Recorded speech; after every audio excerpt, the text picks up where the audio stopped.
Ruby, अरे Ruby, आ गई तू? कैसे हो आप लोग? तू ठीक तो है? हाँ भैया, ठीक तो होगी नहीं, घर से भाग के जो गई थी, इतने सारे पैसे लेके गई थी।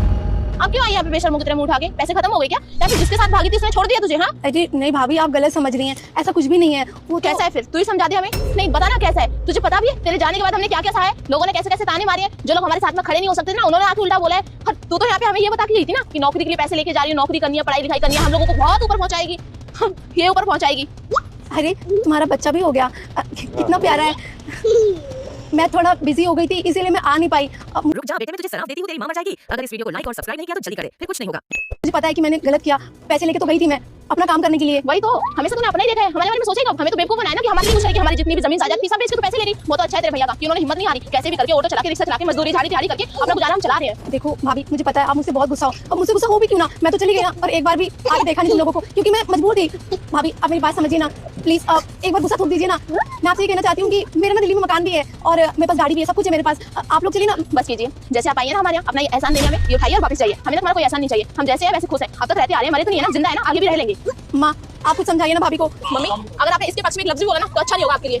तो रुक तो जाओ नेहा बहू, मेरे को बात तो करने दे, उसको अंदर तो आने दे कम से कम। आ रुक बेटा, यहाँ आके बैठ पहले मेरे पास।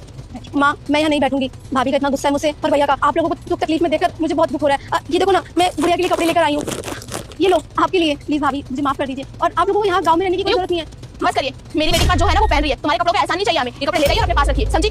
भैया प्लीज भाभी को समझाओ ना, ये कपड़े तो मेरी भी तो भतीजी लगती है ना, मेरा तो कुछ फर्ज है ना अपनी बच्ची के लिए करने के लिए। सही कह रही है नेहा, कितने साल से तो तुम्हें हमारी याद नहीं आई, थोड़ा 5 साल बाद आ रही हो ये कपड़े लेके। हमें नहीं चाहिए कपड़े, जा सकती हो तो। भैया बात कपड़ों की नहीं है, इसमें मेरा प्यार है, और मैं चाहती हूँ कि आप लोग चलो ना दिल्ली। आपको पता है मेरा एक्सीडेंट हो गया था, कुछ टाइम तक मैं सिर्फ हॉस्पिटल में थी, और मैं ना फोन कर पाई, ना मैं बता पाई, और ना मैं आ पाई। तो मैं कैसे आप लोगों को बताती? मैं ठीक हुई तो मुझे सबसे पहले आप लोगों का ख्याल आया, और मैं आ गई। जो आप लोगों का नंबर था पुराने वाला, वो भी नहीं लग रहा था, इतनी मुश्किल से मुझे पता लगा। तब राहुल भैया रिक्शा चलाते, इन्हीं के बारे में बाहर से पता चला, तब मैं आई हूँ भटकते भटकते। माँ भाई भाभी प्लीज मुझे माफ कर दो, मेरी कोई गलती नहीं है। मैंने जॉब करी, बिजनेस करा, सब कुछ करा, लेकिन अगर वो एक्सीडेंट नहीं हुआ होता तो मैं पक्का कब का आ चुकी होती आप लोगों के पास। तो ठीक तो है ना? हाँ ठीक हूँ। हमें बताया कि तेरा एक्सीडेंट हुआ है। माँ मैं बताने लायक ही नहीं थी ना, मैं हॉस्पिटल में थी, बेहोश थी, मैं कैसे करती कांटेक्ट आप लोगों को? तो पहले हाँ नेहा इसको बैठने दे एक बार, बैठ के बात करते हैं। बैठ कर बेटा। और अब बताओ क्या हुआ है तेरे साथ? माँ हाँ बस मैं अपने दुखों को याद नहीं करना चाहती, इतना ही चाहती हूँ कि मेरा पूरा परिवार मेरे साथ दिल्ली चले और वहीं रहे। इस बुढ़िया की जिंदगी नहीं तो बर्बाद हो जाएगी, और मैंने पढ़ाई और पैसे कमाए किस लिए? अपने परिवार के लिए ना। तो प्लीज मुझे क्षमा करो, माफ कर दो। देखिए माफ तो हमें तुम कर दो, इतना भला बुरा बोल दिया हमने तुम्हें, लेकिन जैसे तुम हम लोगों को छोड़ के गई थी तो हम और क्या ही करते। आई एम सॉरी दीदी।